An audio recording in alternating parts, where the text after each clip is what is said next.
we're live. We started with the bloopers already. Sorry, guys, but no need ever to apologize for mimosas when champagne is involved. Okay. So tonight, hi, right Good here evening. is the gorgeous, wonderful best friend of mine, Bree. And she is joining us. She is down here visiting from Tennessee, Kentucky, wherever the fuck she lives these days. So she's joining us tonight as our special guest. And Hi, Bree. we have the wonderful Joe Moore. Joe! Hello, Joe! Hello. What's up, guys? What's happening? I'm not sure if we have any viewers yet, so we'll see. But anyway, tonight's episode is going to be about the paranormal and the supernatural. So we are going to be discussing, and of course this is recorded, so it'll go up on YouTube later. And basically we are going to be discussing spirits, demons, the paranormal, the supernatural, basically anything and all that we can think of. So again, anybody tuning in, whether you're watching now or you tune in later, put your experiences in, put your questions in, yada, yada, yada. So we will start off just a quick, how's everything going, Joe? How was since the last episode? Everything's great on my end. Return to work and plugging away there and doing great. I got some shows coming up. Some of the band stuff is getting active, pushing along. You know, one setback or another, but that's all right. It's no big deal, and I'm just going to keep pushing and rock on. You know, we got this. We're going to be fine. Yeah, hell yeah, man. If you want, go ahead and plug your shows real quick. I mean, as long as they don't get canceled with the fucking virus and everything. What do you got going on show wise coming up? One is going to be outside on the 29th of August here in New Jersey. My buddy Mickey put this whole soiree together, and it's going to be a nice outdoor event in August. You know, bring your sun umbrellas and a little water, and you'll be fine. Very sweaty.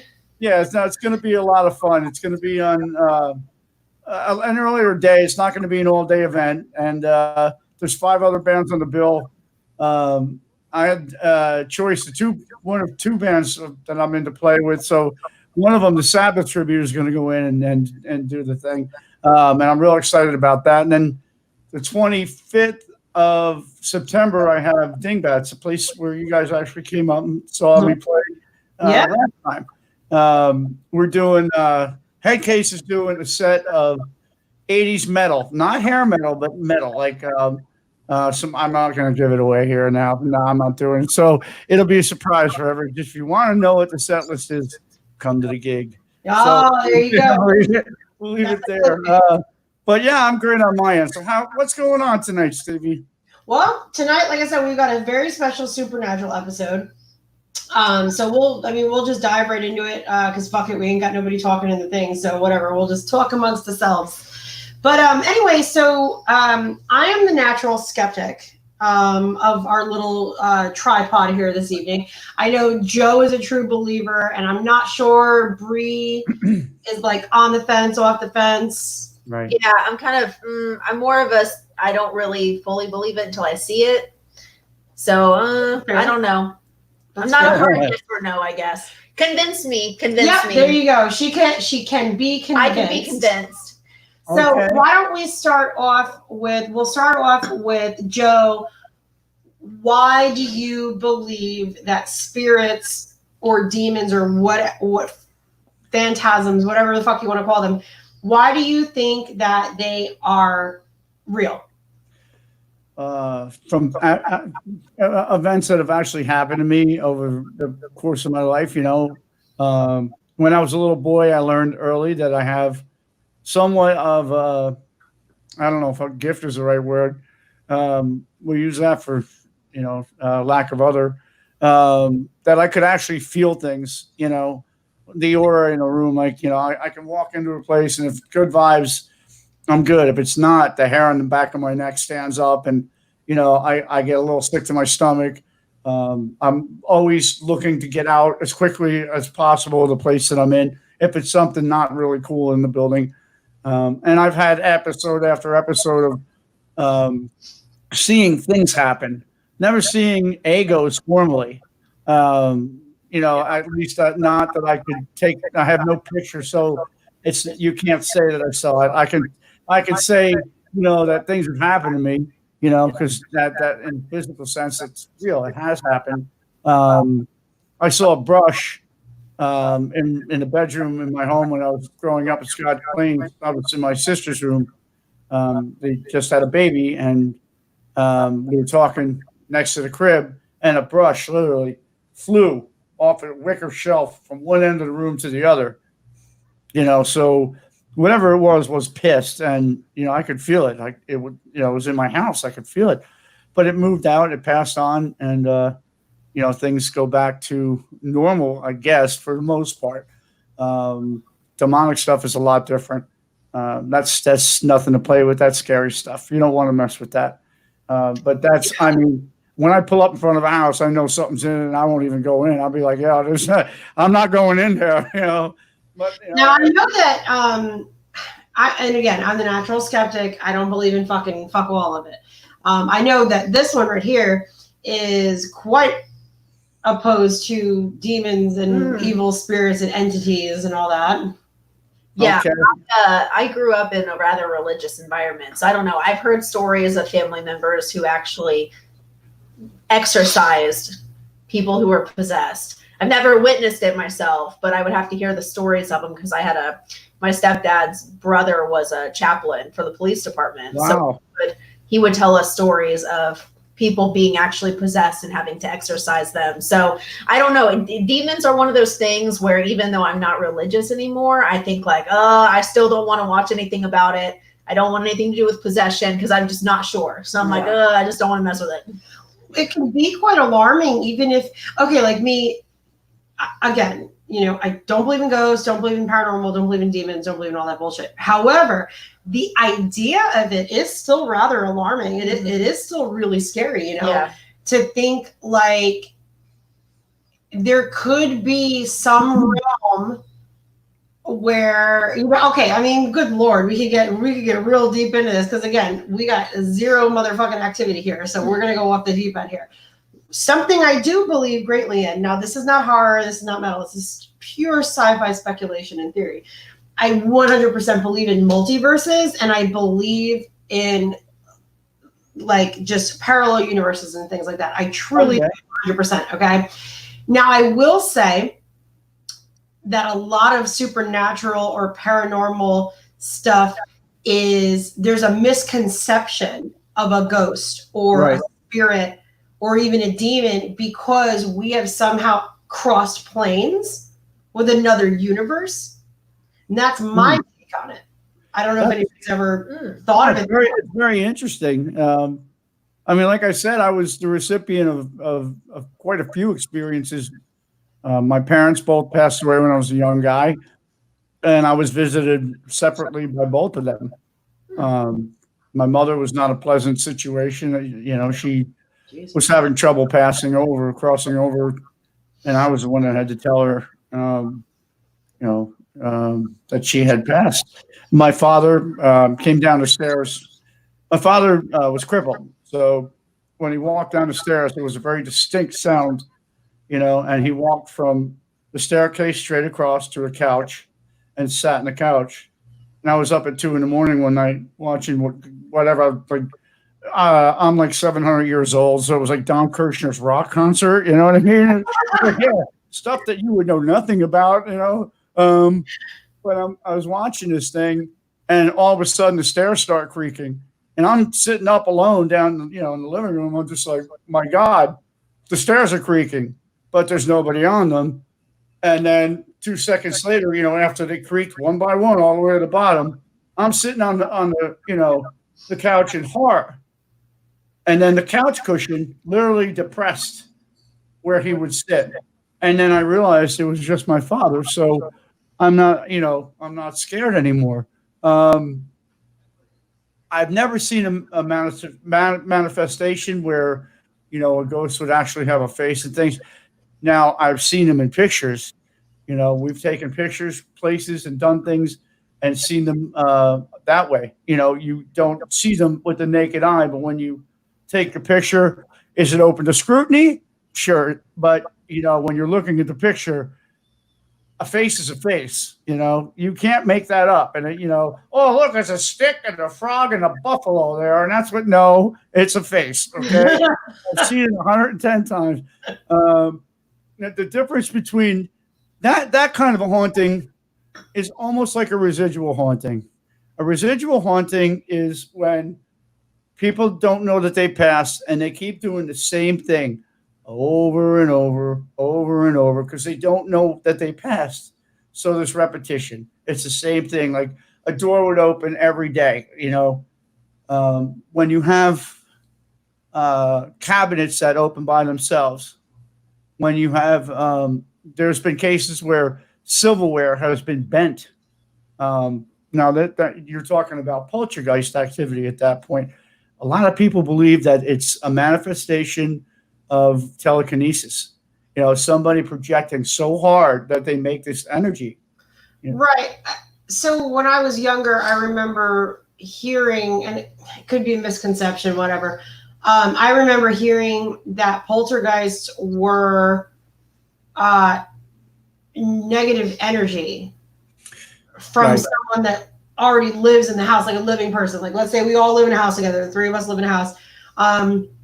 You've experienced a trauma, something traumatic, horrible, and you have so much, because we have electricity and everything in our bodies, you know what I mean? So You've got all this negative energy inside you that it has nowhere to go except for just random. It goes random places, whether it be to turn a TV on or to throw a plate across the fucking room. Right. That's what I've heard. So I don't know if that's correct or. It is.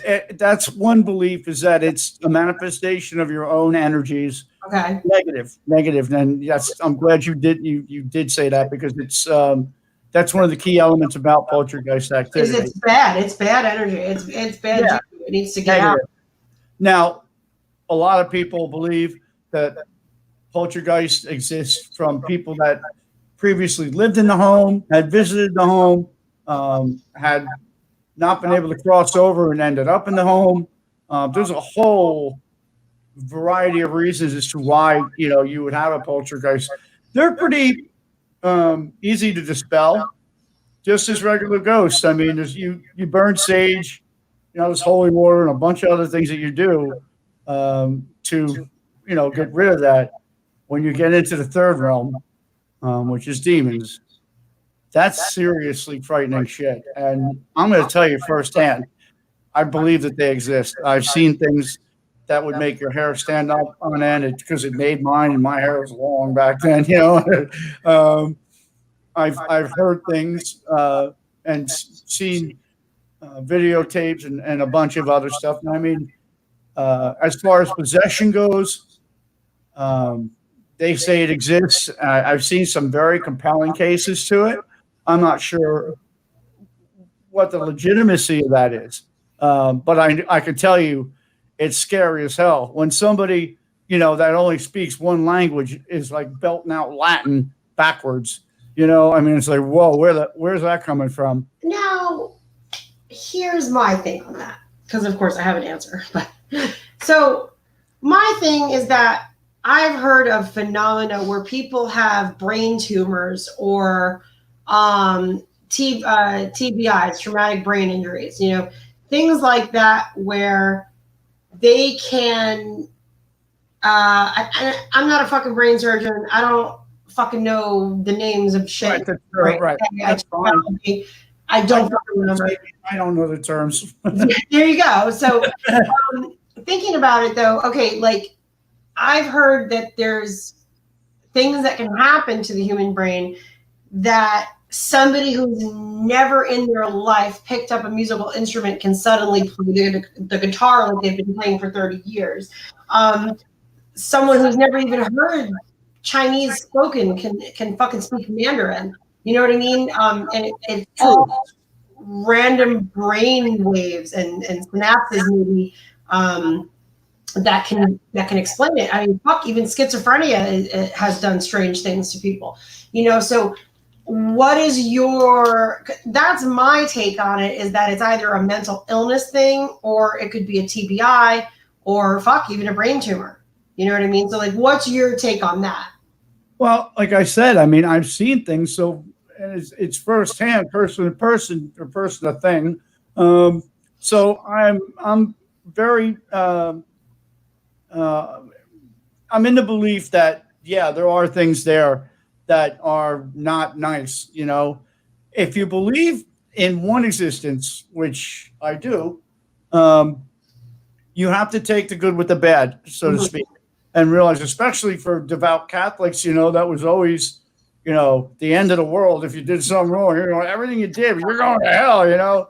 Everything. You lick the cat's tail, you're going to hell, buddy. Good old Catholic guilt trip. Right. So with that said, I believe very strongly in that power, the upper power there, and I've always been a firm believer in that, and I believe that had a lot to do with my recovery with cancer. So I believe that these things also have the power to cause things like that. It's a negative. It's a yin and a yang, a night and a day. I mean, you have these symmetries everywhere else. Why not there? Right. Okay. So and again, I've seen things firsthand. I've seen crosses do funny things on walls. I've heard things, for lack of a better word, yell. I'm not going to say talk because it wasn't talking. I've heard nasty laughing and whispering, and that's just out of. And a lot of this stuff is documented. On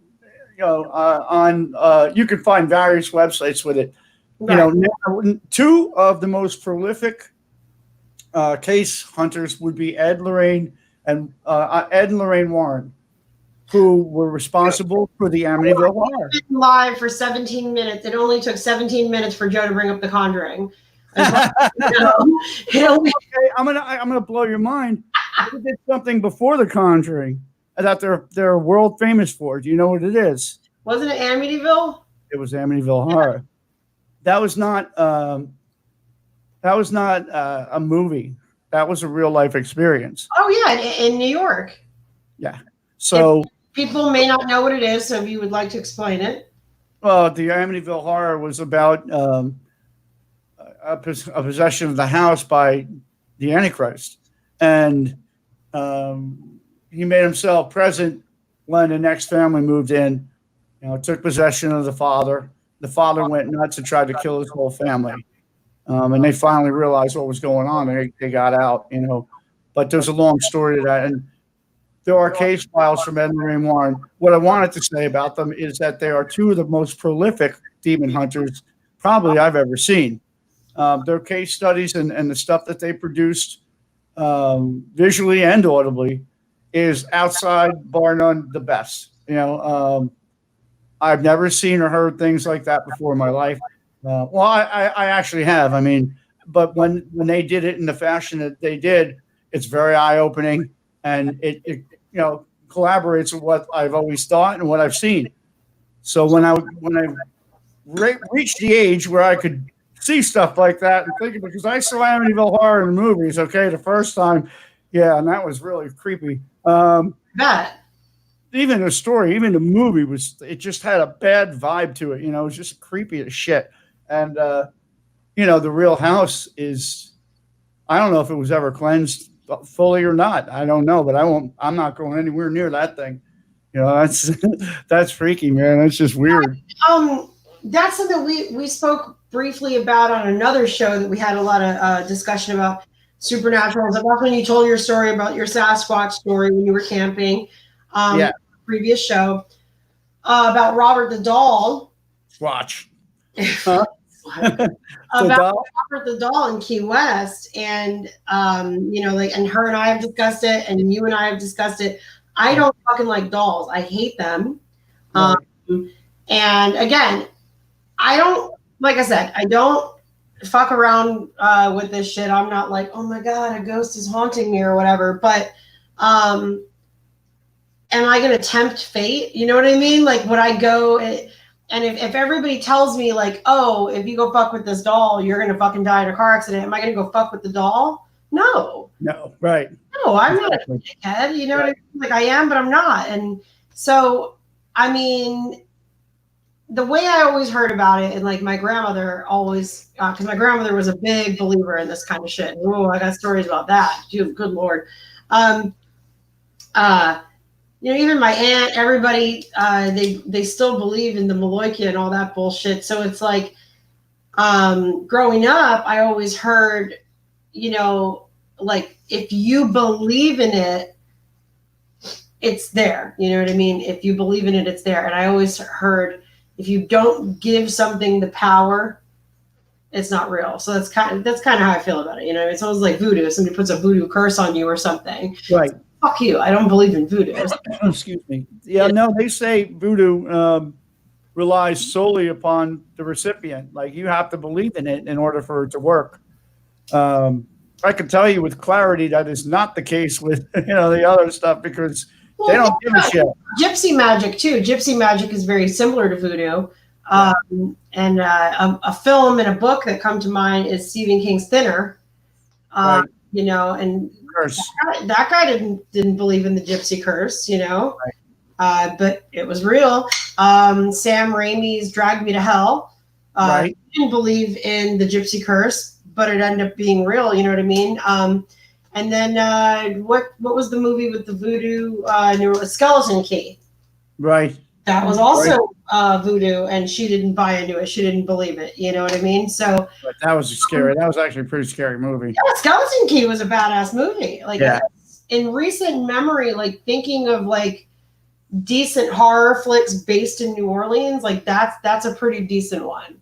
And I've actually seen that one. Yeah, So. yeah, there you go.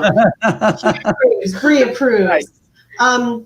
Now, do you have any stories that you remember that you can share that you heard about? You said like the exorcisms and shit like that. Yeah, well, it was a cousin actually. Like I had a cousin who apparently was possessed, and I've like never seen this, but like it was a big family, so they were just having a conversation one time at like a family dinner, and apparently she was possessed multiple times. So to the point where like family was there. I mean, his family was very religious too, but where they were having to hold her down, and she was spitting out like all kinds of vile things.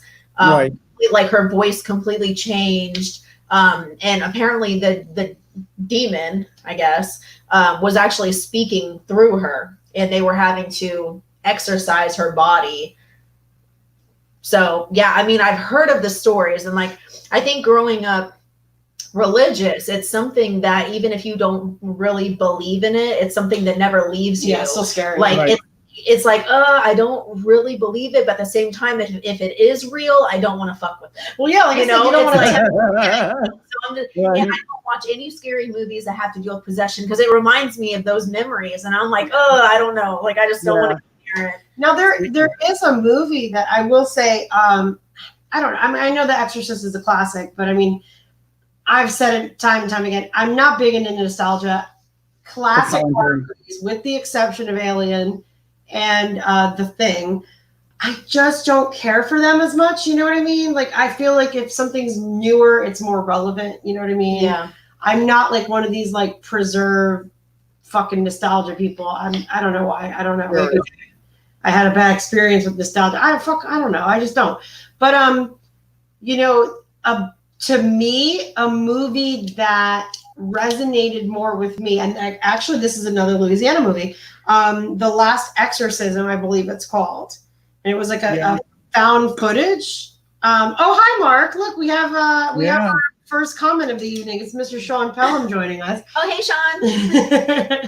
Hey buddy, how you doing? But The Last Exorcism is actually a really great found footage film. It's a great exorcism film. It's the priest in the film is actually an atheist, and he travels. For anybody that doesn't know, I don't know if you've ever seen it. So very odd. Priest is an atheist. That's very odd. Yeah, he goes to the house to perform the exorcism only because he wants to prove to the people that God and the devil don't exist. And I'm not going to give any spoilers because she hasn't seen it. I don't know if anybody else has not seen it. But it's a very good movie. Again, found footage. A nice turn of events at the end that you're like, oh shit! And I remember seeing it in the theater, and I was like, oh fuck! I didn't expect that shit. I mean, you kind of know that the family's weird. You know that like it's your typical like weird country farm family where like the father's a little too close with his kids and like things are weird, you know. That whole hillbilly Texas chainsaw vibe almost. Oh yeah. And like the hills have eyes. Like the family's fucking weird. Kind of an one of incest almost. Yeah, the family's fucking weird, and you know some weird shit's going on, but it takes a very strange turn. It takes a very scary turn. It's a great horror flick. I love it. The Last Exorcism, and it takes place in the bumfuck Louisiana, which just because of the whole Louisiana is such a startling contrast when it comes to culture, because you have very, very devout Christians in Louisiana, and then you have extreme, like the whole other end of the spectrum of like voodoo and Creole culture. You know what I mean? We're very much on spirits. And, and it almost, and we talked about this the other day, it's very much like Catholicism in a way with the Latin culture, with Santeria and Maloikia and Catholicism and believing in God and the Holy Trinity and everything like that, but yet also believing in witches and warlocks and curses and magic, white, black, whatever type of magic. Yes, Sean asked with Skeleton Key set in Louisiana. That also was set in Louisiana. Yes, we right before you jumped on, Sean, we were actually discussing Skeleton Key and voodoo. Didn't they make it? That was in part 2 to Skeleton Key. I'm sorry? Part 2 to Skeleton Key. Was there a part 2? Yeah. Oh, I never knew that. Oh my god, we should try to find that and watch that. Because I liked that movie. Oh yeah, we should try to watch that then. I'm not going to give it away. I'm not going to tell you. No spoilers. No. I mean, I like spoilers. I do too. I was going to say, who am I kidding? I like whatever. $25 and I won't. I'm not going to say a word. I'm not going to say anything. But, I mean, this is $50. I mean, $100 will take care of it. Okay. Decent segue point. So speaking of movies, excuse me, we watched a movie last night. It was called You Should Have Left. I was not really big of a fan of it. It was kind of like, yeah, it wasn't very good. No, it was a little odd. I mean, Kevin Bacon's in it, Amanda Seyfried's in it, so you've got like decent actors. The cinematography was good and all that, but the story was a little convoluted. And you know what? It reminded me of those movies that try too hard to make too dramatic of a plot twist. You know, when you watch those movies and it's like a twist, and then at the end of it, you kind of had to have been able to figure out and piece it together. It felt like they were trying to do that, but it was just not well done. Yeah, it was a poor manipulation of the viewer. Yes, that's exactly right. I'm not a reviewer, so I'm not very good with my words. But You Should Have Left. I mean, watch it for yourself if you want. Again, not the greatest film, so whatever. But that, without giving too much away, there's a purgatory element to it. And so that kind of is a good segue here, like purgatory. Okay.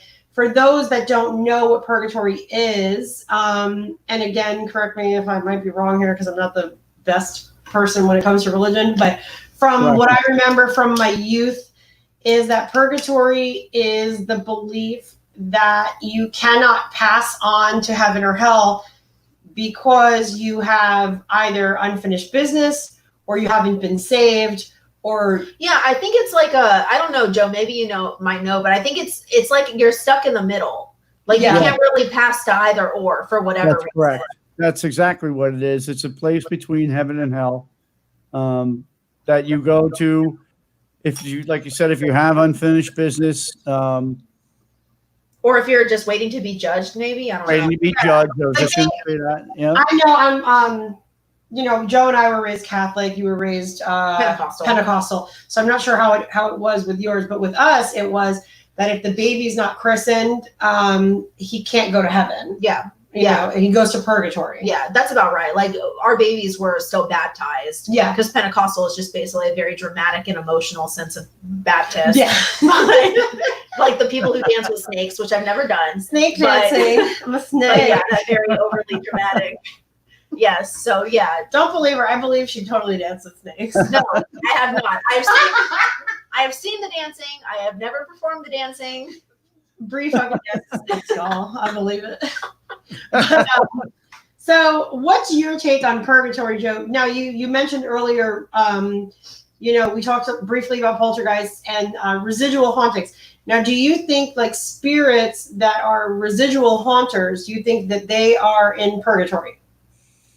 Or is it something completely different? No, I think that they're just stuck. Those spirits haven't reached any different astral plane.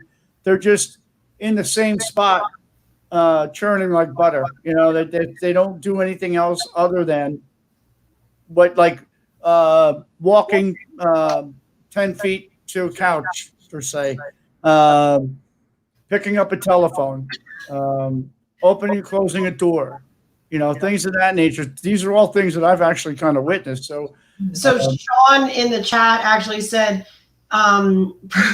purgatory and residual hauntings are like county versus prison. County Yeah. versus prison. Exactly. Same, but different. Purgatory is technically part of hell, Okay. according to Dante. But it's just a way station. You don't stay in purgatory, or some people get lost there. You know, you can. A lot of people do. From what's been said, a lot of people have gotten lost there, and when they do, that's one of the basis that they become demons. That's speculation. This is and see, like this could be like a whole other thing that I'm not going to get into. I have a lot of problems with religion for many reasons, and if I mentioned one earlier, that good old Catholic guilt trip. But one of my problems is something that you just said. Purgatory, in a sense, is hell. Okay. And you know, like I just said, we grew up with the belief that babies who weren't baptized or christened, who weren't saved, that they would go to purgatory. So that to me is very problematic. That to me is very worrisome, because what has a baby ever done to fucking deserve that? I think, like, I don't know. So the best representation I can think of, like visual representation I've ever seen of purgatory, is actually the Supernatural show. Really? Like if you've ever seen it. Yeah, I love that show. Yeah, okay. So the Winchesters have been to purgatory, and it reminds you, it looks like a perfect mixture of heaven and hell. It's almost like real life. Right. But it's very gloomy and still kind of spooky, and evil things can still be there, but it's not a burning flame pit where you're just dying alive forever, you know? So exactly. It's real life. Yes, actually, it looks like it's like it's a way station, basically, to one or the other, you know? Right. If you're being judged and, you know, the devil got like a phone call and he had to take some time and, you know, wait to get you in, you know, you're going to hang in purgatory for a while. You know, God's cutting his toenails, you know, you're in purgatory for a little while. It all depends. It all depends on what they feel, you know, I guess, in a day.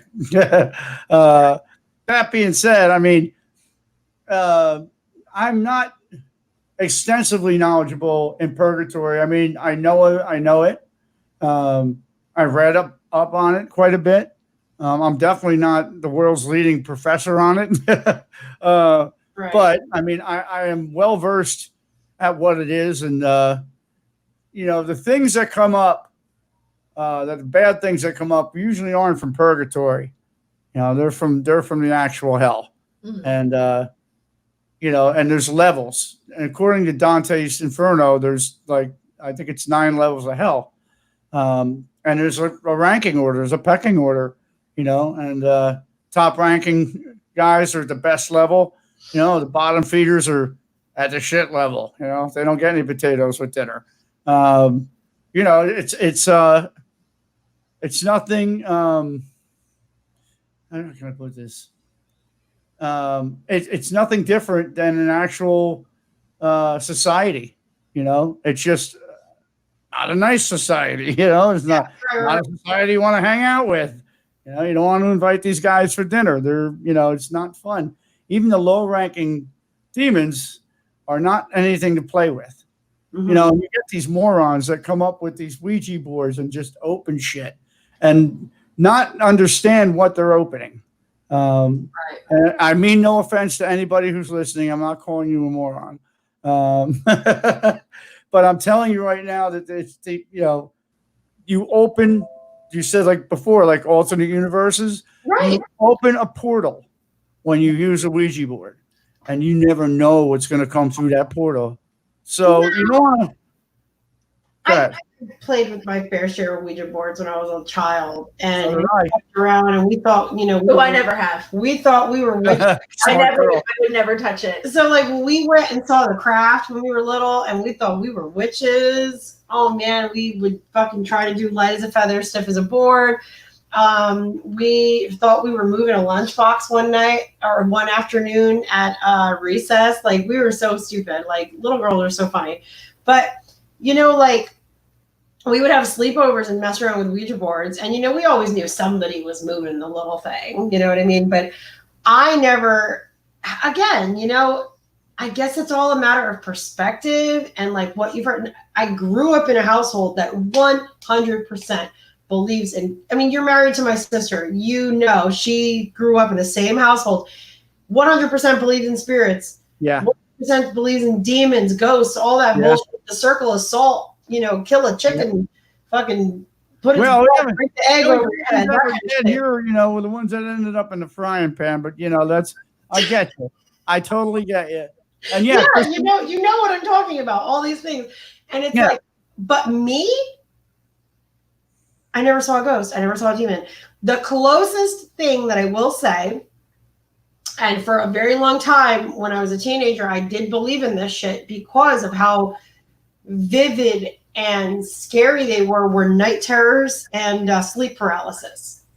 Now I get paralysis. Yeah, I experienced that a lot when I was younger, and I would have hallucinations of things in my room and things in the house. And it was because of that I did believe that something was haunting me. But then as I grew older and I found out what sleep paralysis was, and it is a complete phenomena that all these different strangers across the world can experience and see the same thing during sleep paralysis. The shadow people, or the shadow woman, or the shadow man. Out of the corner of your eye, it's coming to get you. You got to be able to move because exactly. I get it. Exactly. And that's my closest brush to the supernatural was sleep paralysis, hallucinations. But now that I know what they are, I mean, just as they're very, oh God, knock on fucking wood for me, somebody, but I don't have one tonight now that I'm talking about it. It's been a while since I've had one. The last sleep paralysis dream that I had was actually also the first time I ever experienced a dream within a dream, which I always thought was like a movie thing. I never thought it was real. In movies, you see people, they wake up and you think they're awake and they're doing whatever, but then something horrible happens and then they wake up again. Right. That actually happened to me, and I did experience that. We may have actually talked about it on the show briefly. I think we talked about it briefly. Who knows? Between you and me, we ain't got a brain. So we got like half a brain and then Bree's brain. But so it was, I had heard something in the dream and woke up and was like, oh, okay, it was just a dream. And then when I rolled over, there was the man standing there looking at me, and I woke up again. And I just remember waking up, I was drenched in sweat.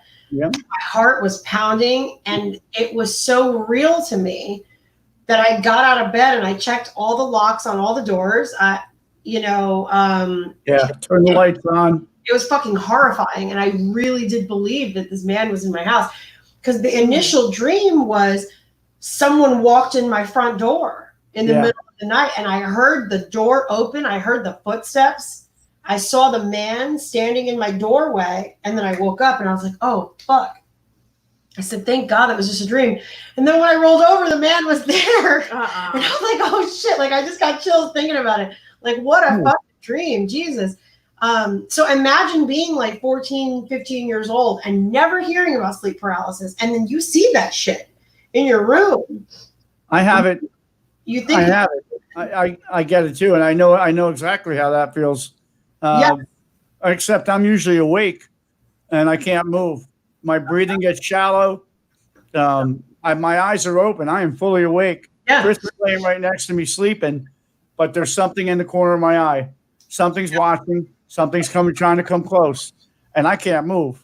And it is the most horrifying thing ever. You can't speak. You can't say anything. And I have to literally like use pretty much every ounce of strength in my body to get one of my arms and nudge her just enough to wake her up. Yeah. And that's almost impossible. And that takes like 5 minutes. Yeah. It is absolutely the most frightening shit in the world. And it really is. And Sean brings up, I have seen The Nightmare. It's a great documentary on sleep paralysis, and it talks about shadow people to great length.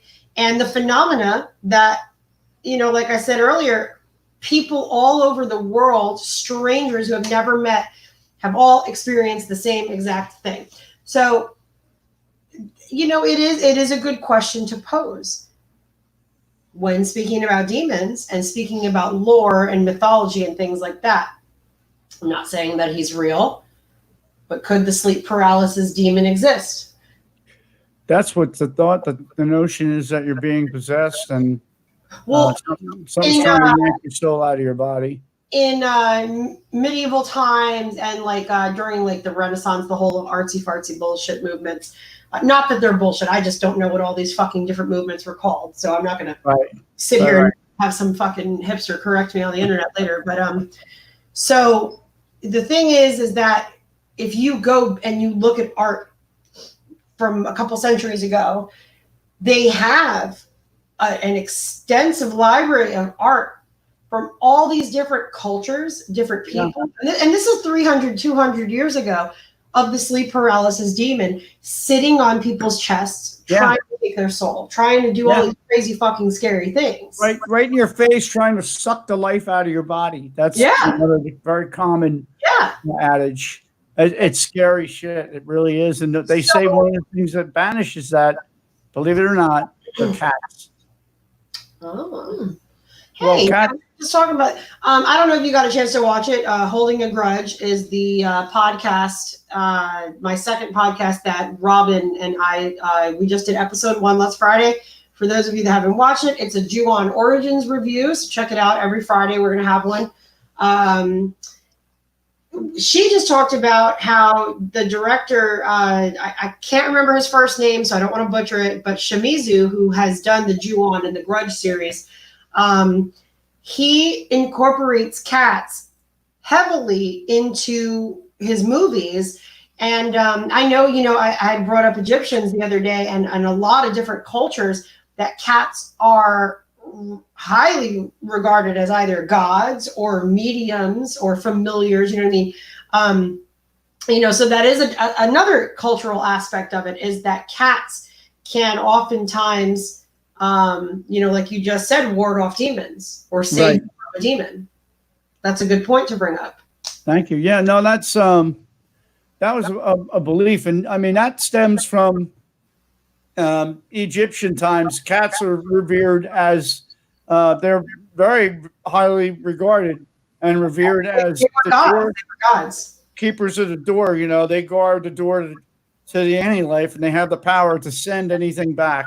So, cats are very important, to rectifying that. Like if you have a cat sleeping in the bed, chances are you won't have sleep apnea, and I've kind of seen that, and looking back in retrospect. And then on the opposite side of that coin, my grandmother always said, keep cats away from babies, because they'll steal the baby's souls. Right. Well, that's what cats? Yeah. They say that cats suck the life out of babies. Yeah, very, very strange. You were right, exactly like the cat and the mouse or the troll in movie. Cat's Eye. Yeah, Stephen King. That's exactly correct. And they're revered as guards, guardians, and even to this day, it's said that they are the harbingers of death for the things that are there. They pull them back and turn them back. Look at what's that other fucking Stephen King movie with the fucking cats? Sleepers. Sleepers. Right? Yeah. Sleepwalkers, right? Little Sleepwalkers, right? That's one of them is about Kevin Bacon raping kids, and the other one is about cats and aliens. And I always use the two.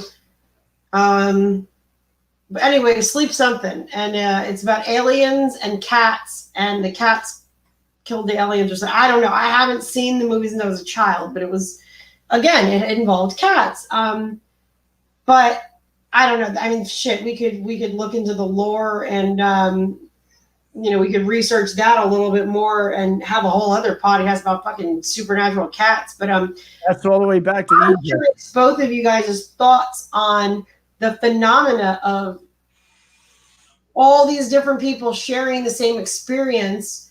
What do you think could be the reason for that? In regards to sleep paralysis or seeing the same thing? I don't know. I don't know. I think when I think of like paranormal in general, it almost makes me think like, I don't know, Joe, you might have input on this because growing up in a religious background, you're taught that you have to have faith. Yeah. And a faith when it comes to, the Holy Spirit. And so I almost wonder if like faith has something to do with the evil spirits as well. I'm kind of being a conspiracy theorist here. And this is totally just trying to look at something from another way, but it kind of like intrigues me to think that, you have people who experience Ouija boards and experience something supernatural and experience nothing at all. Yeah. And I remember growing up and going to like youth conferences, and there would be people who would be slain in the spirit, where somebody would put their hand on their head and they would fall out. Yeah. And I would purposely go up to the front because I wanted to feel that. Right. Because I wanted to see if they were faking or not. And I've never felt it in my life. And I wonder, like, is it because I didn't have faith? Because the whole goal is it's not to prove their existence. It's to feed on the faith that's already there. Right. So I think when you think of like paranormal, I wonder, like, the people who don't experience anything, is it because there's nothing there to feed off of and they're not trying to prove themselves? Or is it because you know what I mean? Like if you don't have any faith that it's going to happen at all, the demon maybe doesn't want to prove their existence to you. Right. But instead they'd rather feed on the people who already have faith and their existence has because that's it kind of goes back to the whole like free will thing. That's a good point that you specifically say you're not trying to prove something, because I always felt like maybe I was trying to challenge a spirit. Yeah, like you're like, oh, if you're there, then show me. Yeah, if you're so fucking tough, fucking come out here and show me yourself. Or you know what I mean? I was very boastful and trying to challenge a spirit. So there you go. It's not that I was like totally going into it like, nah. No, I was like, okay, we're going to have some spirits. You're going to fucking show yourself to me. You're going to scare the shit out of me. You know what I mean? And so maybe you do need to, like she said, you have to have faith to a certain degree. You have to go into it not trying to prove something. I don't know. What do you think, Joe? I think two things. I believe pretty much what you do. There's a lot of people that don't believe in it, and they feel that it won't hurt them because they don't believe in it. The immortal words of Dee Snider and Twisted Sister, what you don't know sure can hurt you, and that is true. You have to remember this. I mean, as far as residual hauntings, you have to have had some people in your life go, unfortunately, and maybe not even residual. There are sentient hauntings too, and that's where people will come to you and they'll be able to try to give you a message or speak to you, or that's a sentient haunt. That's more. I'm sorry, I should have mentioned that earlier. But those things are Now, all. what does that? That means they have a message for you, or No, that means that they're not just running in place. It's not the same thing over and over again. They're more apt to. These are the guys that will open the door. They do random things. The toilet seat's up and down 14 times. You know what I mean? Stuff like that. You just stuff that you they really had a pee-pee. nothing really frightening, but I mean, if you're not used to that kind of thing, it can be. Now, the other guys, they don't prey on people that don't believe, because you're not going to be an easy target. They prey on the weak. That's what they like to do more than anything else, is prey on the weak. Because when you believe in something and you see it, it's something you're afraid of, and it manifests in front of you or comes to you, you're scared shitless. And they eat that like fucking candy. Part of my friends, but that's the truth. See, I think it's interesting that Sean said that he's never experienced anything supernatural. Sean is a major skeptic, I feel like, when it comes to religious supernatural too. So I think it's interesting that he himself, he would be that type of challenging. Yeah, same as me. Like, so it makes sense under this theory. Yeah, that he wouldn't have experienced. No, and for anybody who's not, who's tuning in later and not reading the chat, Sean says, I really, actually, I can put it up on the screen. Whoa, fancy! Oh, look how fucking savvy we are. I really want to believe, but I've never experienced anything supernatural. I think it comes down to understanding the natural world more. I like that. At the same time, I really have never thought about it, I guess, in the way that Bree said it, and the way you also just said it. So spirits, they don't want to challenge. They're not like, oh my God, let me go after the atheist. They're gonna, and they're not gonna go after the person that wants to be like, oh yeah, watch me, I'm gonna get this motherfucker to come out and light my curtains on fire and turn my TV and whatever. Because they're gonna actually be like, oh, we're gonna make you look like an asshole, actually, because you're a douchebag. So these are all very, very interesting perspectives. It's great to see and hear different perspectives from everybody. So now we're gonna have to wrap it up soon. We can go over an hour. Who gives a shit? I mean, we ain't got nothing to do. Hey, I'm on vacation. Yeah, she's on vacation. I'm still on maternity leave. We got mimosas. We got time. No, but it's it's all up to you, Joe. But so our last our last topic here, and then of course we can all discuss personal stories if anybody in the chat's got them, or Joe, of course, if you have any. So back to residual and whatever, sentient and all that shit, right? So I posed a question in the beginning that we all agreed was a good question to discuss. So if people, or not people, but if spirits stick around, right? If they're sticking around, and that's my baby crying in the background, don't worry, he's in good hands. He's not just crying all willy-nilly and we're ignoring him. But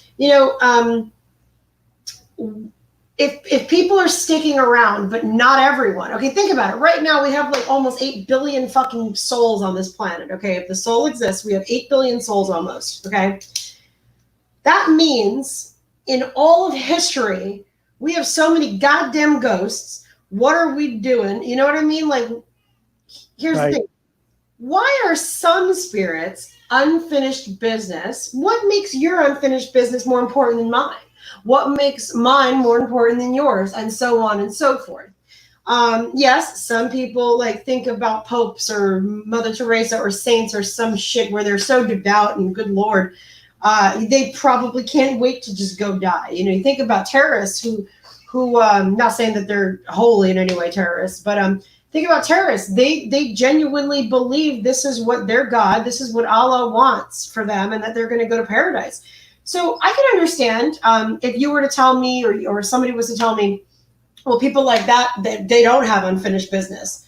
They passed peacefully, or they chose to die for their God, so I can understand that. But let's say like you or me or you or just some random dude in the street.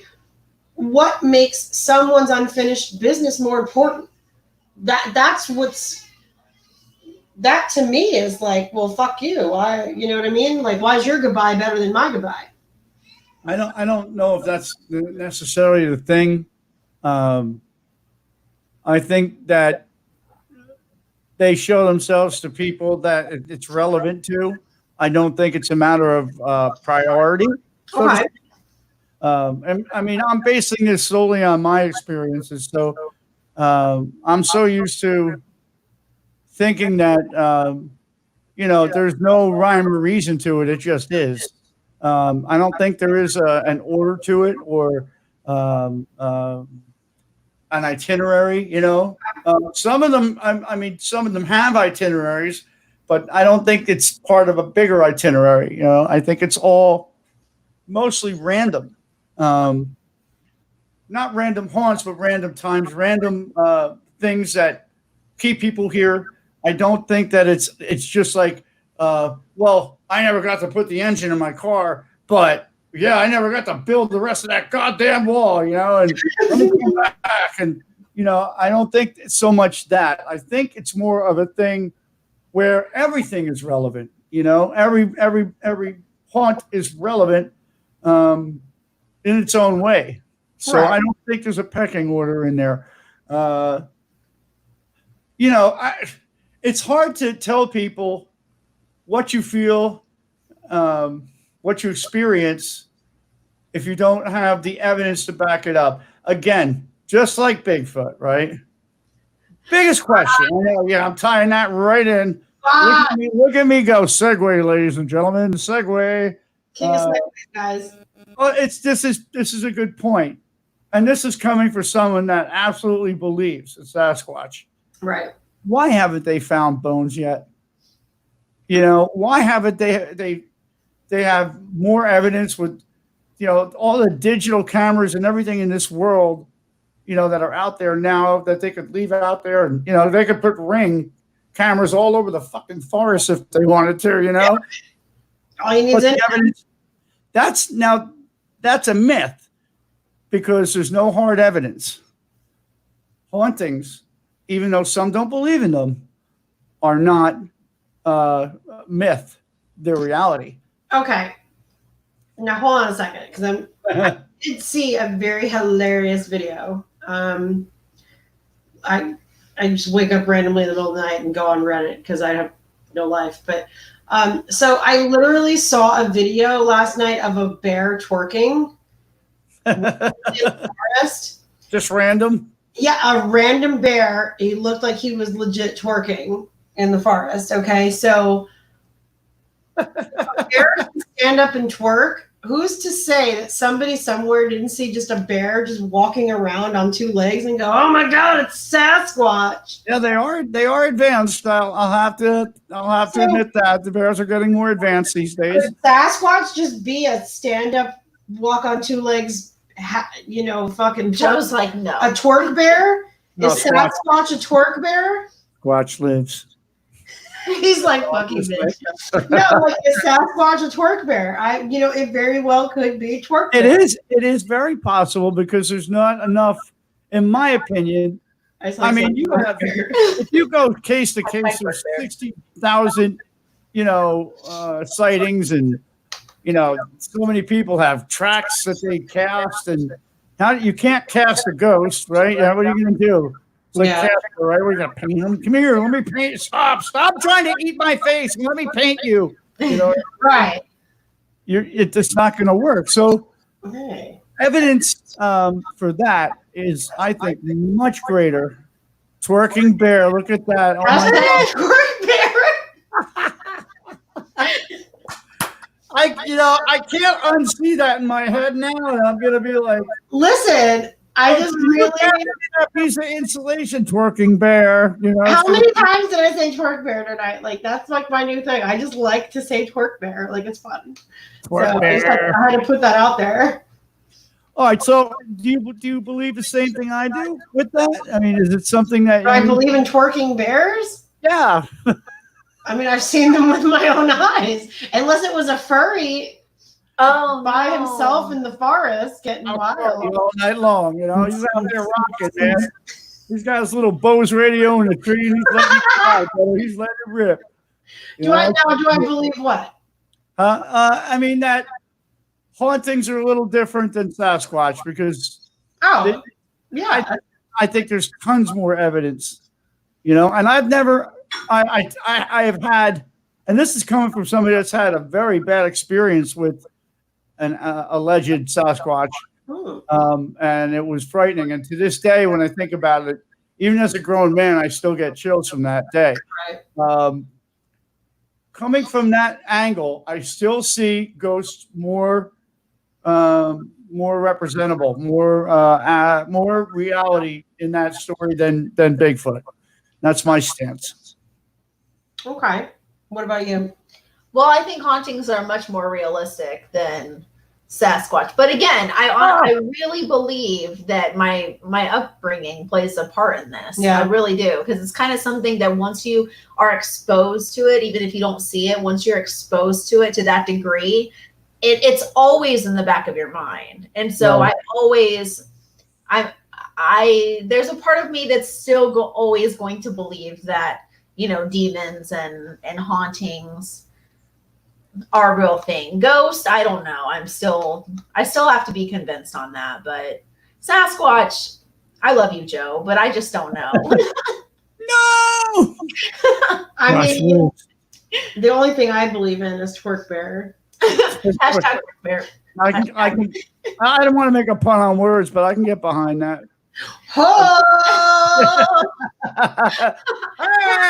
Hey, house party with the bear, yo.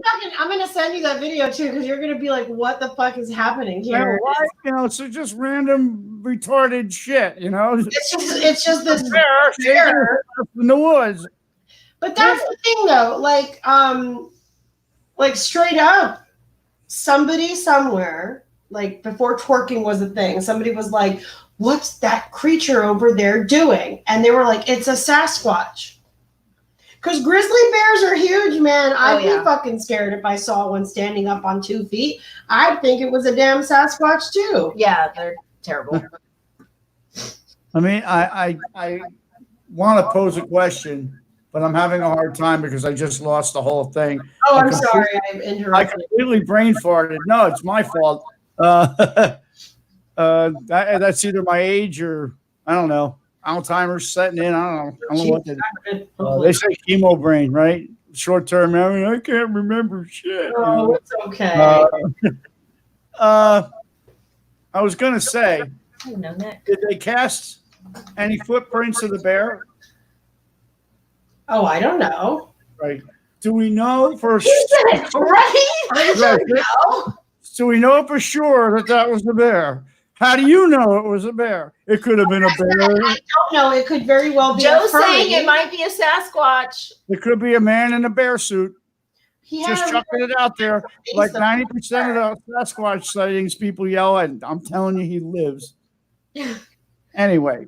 Hey, I'm sticking to that story. Okay, I believe it. It is cool. I like the idea of a twerking bear. I think that's funny as fuck. It's funny, man. You're gonna laugh. I'm gonna send you a video. I mean, for anybody else, go on Reddit and just bear. I don't know. I'm not gonna post it.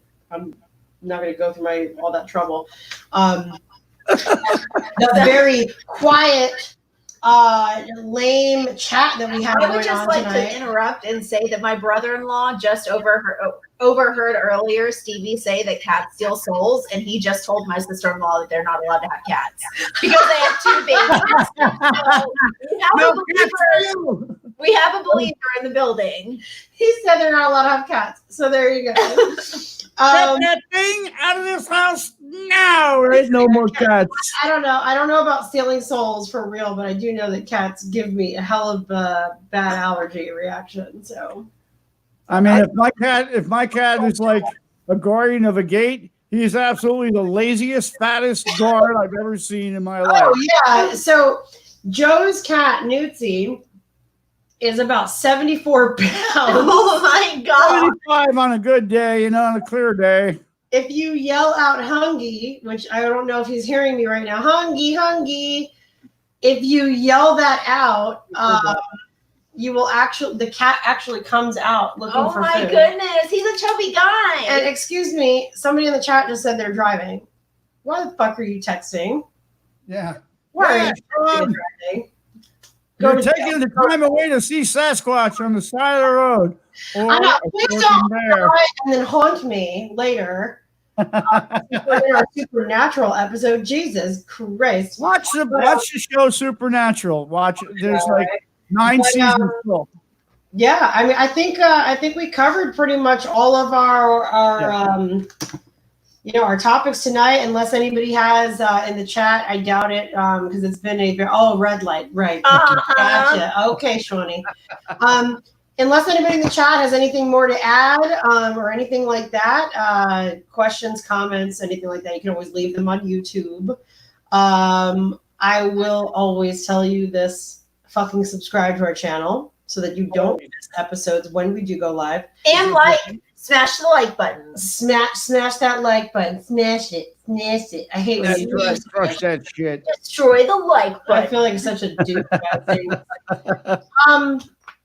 But again, young Joseph. Yes, madam. Did you study your social media so that I can share them with people? Probably not. Social media as. Bye, Sean. Love you too. Thank you for Bye, tuning Sean. in. Later, Sean. Good to talk to you, man. Even though I don't know how to use the chat yet, but I'll figure it out.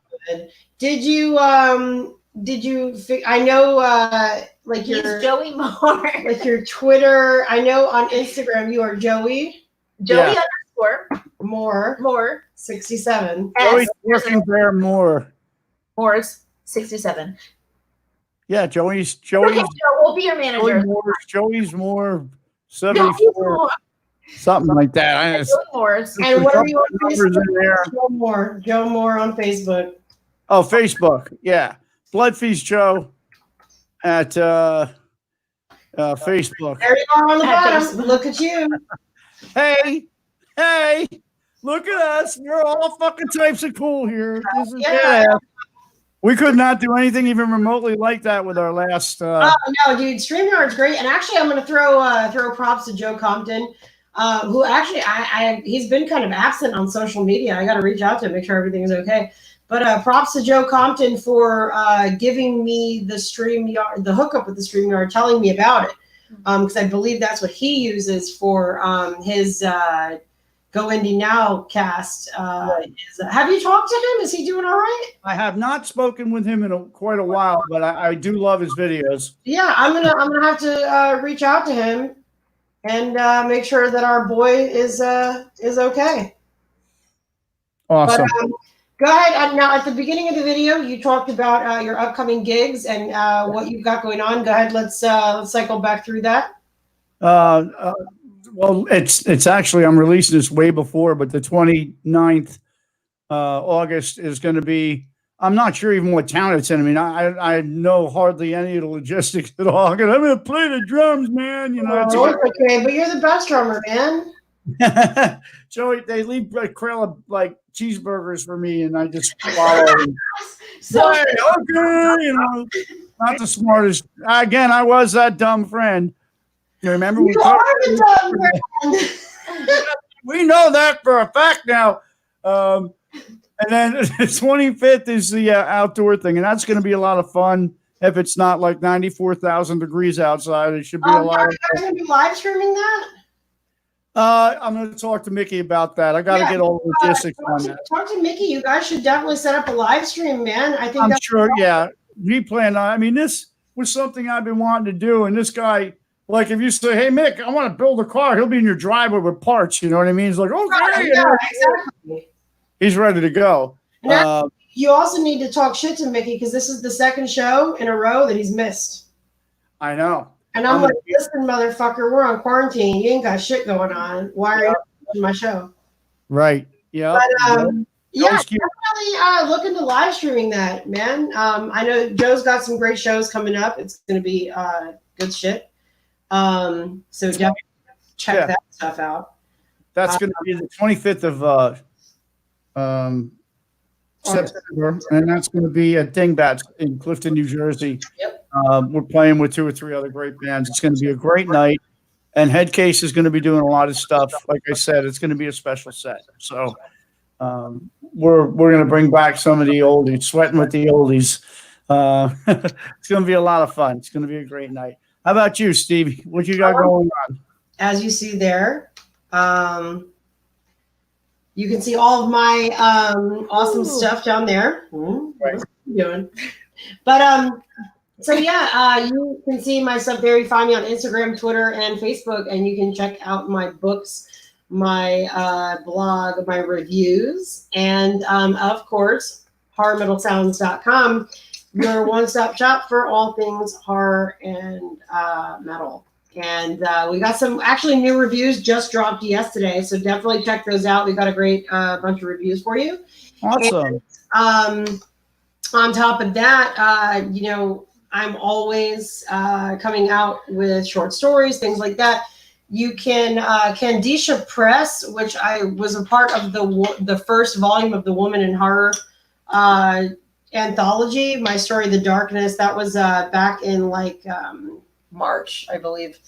So the volume 2 just dropped. I'm not in that because I suck and I didn't write anything. But check them out because some really great, talented women are in that, and hopefully I will be in volume 3 and all volumes after that. So go follow me and stuff and be cool. Awesome. Good job. And then finally, we have our gal pal over here. And why don't you tell us about what you do? Yeah, I don't do anything horror related, actually. I do all makeup. So, yeah, Instagram, Facebook, and Twitter. I'm all the same thing. Brie Gremlin. It's because she doesn't know how to spell her name. I literally told somebody my last name one time was Gremlin, even though it's absolutely not.